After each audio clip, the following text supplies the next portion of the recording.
திராவிட model அப்படின்னு சொல்லி பார்த்தோம்னா, அரசு அதிகாரிகளை உயர்நீதிமன்றம் சம்மன் பண்றது. ஏற்கனவே நம்ம பார்த்தோம் திருவந்திபுரத்துல 5 ஐஏஎஸ் அதிகாரிகளை உயர்நீதிமன்றம் சம்மன் பண்ணாங்க. அவங்க கடமையை செய்ய தவறுனதுக்கு. இப்போ அதே மாதிரி தொடர்ந்து திண்டுக்கல் மாவட்ட ஆட்சியருக்கும் சம்மன் கொடுத்துருக்காங்க. அது என்ன செய்தி அப்படின்னு சொல்லி பார்த்தோம்னா, அங்க இருக்கக்கூடிய ஜெயபால் அப்படின்றவர் ஒரு மனு தாக்கல் செய்கிறார். என்னன்னா, இந்த மாதிரி மணல் திருட்டு திண்டுக்கல் குறிப்பாக ஒட்டன்சத்திரம் போன்ற பகுதிகளில் ரொம்ப அதிகமாக நடக்குது. ஏற்கனவே துறை சார்ந்த அதிகாரிகள் கிட்ட நாங்கள் கம்ப்ளைண்ட்லாம் கொடுத்துருக்கோம். பட் எந்த ஒரு நடவடிக்கையும் இல்லை. அதனால தான் கோர்ட்டை நாடி வந்திருக்கேன்னு சொல்லி அவர் கேஸ் ஃபைல் பண்ணுறாரு. அதை விசாரிக்கும் போது நீதிபதி அமர்வில் அரசு தரப்புலேருந்து என்ன சொல்கிறாங்கன்னா, சார் அதெல்லாம் ஒன்றும் இல்லை சார், மணல் திருட்டுலாம் வந்து ரொம்ப கட்டுப்படுத்திட்டோம், அந்த மாதிரிலாம் கிடையாது, அவங்க சொல்லக்கூடிய இடம்லாம் நாங்கள் வந்து சீல் வச்சுட்டோம் அப்படின்னு சொல்லி அரசு தரப்பு வழக்கறிஞர் சொல்கிறாரு. உடனே இந்த ஜெயகோபால் தரப்பு வழக்கறிஞர் என்ன பண்றாரு, சார் அவங்க சொல்றதெல்லாம் கரெக்டு, ஆனா முன்வாசல் மூடிதான் இருக்கு, ஆனா பின்வாசல் வழியா தான் இந்த மணல் திருட்டே நடக்குது அப்படின்னு சொல்லி ஒரு பலார்னு அப்படியே ஒரு ஆதாரத்தை எடுத்து காமிச்சோடனே நீதிபதிகளே அலறிட்டாங்க. அந்த மாவட்டோடைய ஆட்சியர் வந்து இங்க வந்து ஆஜராகணும் அப்படின்னு சொல்லி ஆர்டர் போட்டிருக்காங்க. இந்த செய்தி நீங்க எப்படி பாக்குறீங்க? நீங்க சொன்ன மாதிரி திண்டுக்கல் வேடச்சந்தூர் அந்த பகுதியில் நடந்திருக்குன்னு சொல்றீங்க. இதுல நம்ம குறிப்பிட்டு கவனிக்க வேண்டியது என்னன்னா, திண்டுக்கல் மாவட்டத்தில் எதுவுமே அப்ரூவ்டு மணல் குவாரியே கிடையாது. அதாவது அரசு வந்து இதுக்குமே அப்ரூவல் கொடுக்கல.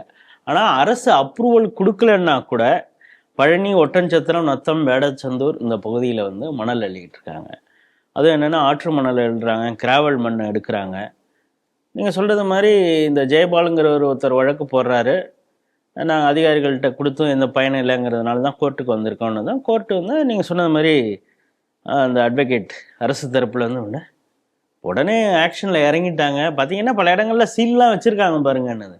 சீல் வச்சது ரைட்டு, ஆனால் பின்பக்கமாக வந்து கதவை திறந்து அங்கேருந்து அள்ளிட்டு போகிறாங்க அப்படிங்கிறது.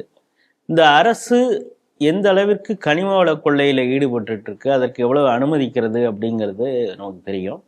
அந்த கனிம வள கொள்ளை, அந்த பணம் சம்பாதிப்பதில் என்ன பிரச்சனை இருக்குங்கிறதெல்லாம் நான் சொல்கிறது அதிகாரி கேட்க மாட்டேங்கிறார், இல்லைன்னா அதிகாரி தான் எல்லாத்தையும் டெசிஷன் எடுக்கிறாரு அப்படிங்கிற அளவுக்கு இந்த ஆளும் கட்சி, அது அதிகார மட்டத்தில் இருக்கக்கூடிய போட்டி, இந்த பிரச்சனையெல்லாம் பார்க்குறோம். அது குறித்து துரைமுருகனுக்கு அதிகாரிகளுக்கு இருக்கக்கூடிய பிரச்சனை, துரைமுருகன் அவருடைய பையன் இதை வச்சு எவ்வளோ சம்பாதிச்சாங்கன்னு அந்த கட்சியில் இருக்கக்கூடிய ஒரு ஆள் வந்து வீடியோவில் பேசின அந்த விவகாரம், இதெல்லாம் பார்க்குறோம். சமீபத்தில் கூட ஒரு ட்ரோன் அந்த இதன் மூலம் அளவெடுத்து கிட்டத்தட்ட 166 மணல் குவாரிகள் வந்து சட்டவிரோதமாக, கல்குவாரியும் சரி மணல் குவாரியும் சட்டவிரோதமாக அரசு நிர்ணயித்த அளவை விட அதிகமாக நோண்டி எடுத்திருக்காங்க அப்படிங்கிறதையும் கூட கோர்ட்டு சொல்லியிருக்குது. அதுலேயும் சப்மிட் பண்ணியிருக்காங்க.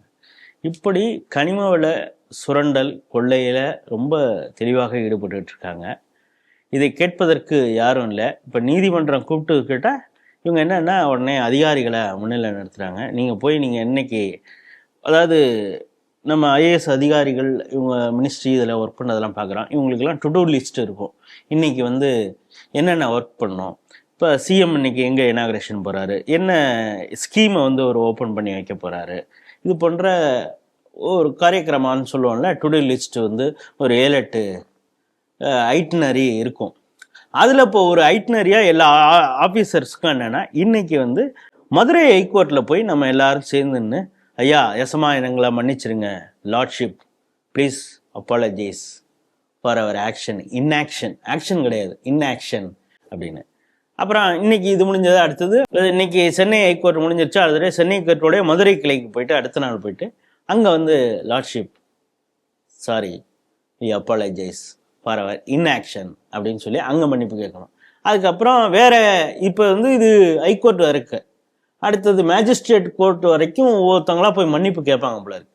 நீங்கள் சொன்னீங்க திருவந்திபுரத்தில் அந்த ஐஏஎஸ் ஆஃபீஸர், அங்கே என்ன நடந்தது அப்படிங்கிறத கூட, அந்த கோயில் நிலங்கள் எப்படி கிறிஸ்துவ ஆக்கிரமிப்பில் இருந்ததுன்னு கூட நம்ம ஸ்ரீ டிவியில் விழாவாரியாக வினோத் ராகவேந்திரன்கிற ஒரு பேட்டி கொடுத்ததை நம்ம பார்த்தோம். கரெக்டாக அந்த ஒரு வாரத்துக்கு பிறகு இந்த மன்னிப்பு படலம் வந்து இவங்க வந்திருக்காங்க. அதே நாளில் நீங்கள் இன்னொரு விஷயத்தையும் கேட்கணும். என்னென்னா,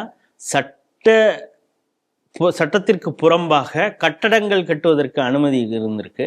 அந்த கட்டடங்கள்லாம் இது அத்துமீறி கட்டியிருக்காங்க, இல்லீகல் கன்ஸ்ட்ரக்ஷன் அப்படின்னு நோட்டிஃபை பண்ணி அதை இடிப்பதற்கான முன்னேற்பாடுகளை செய்யணும் அப்படின்னு கோர்ட் சொல்லியிருந்தது. அதை சென்னை மாநகராட்சி செய்யலை. குறிப்பாக அந்த ஆணையர் அதை எக்ஸிக்யூட் பண்ணல அப்படிங்கிறதுக்காக ஆணையருக்கு 1 லட்சம் ரூபா அபராதம் போட்டிருந்தது.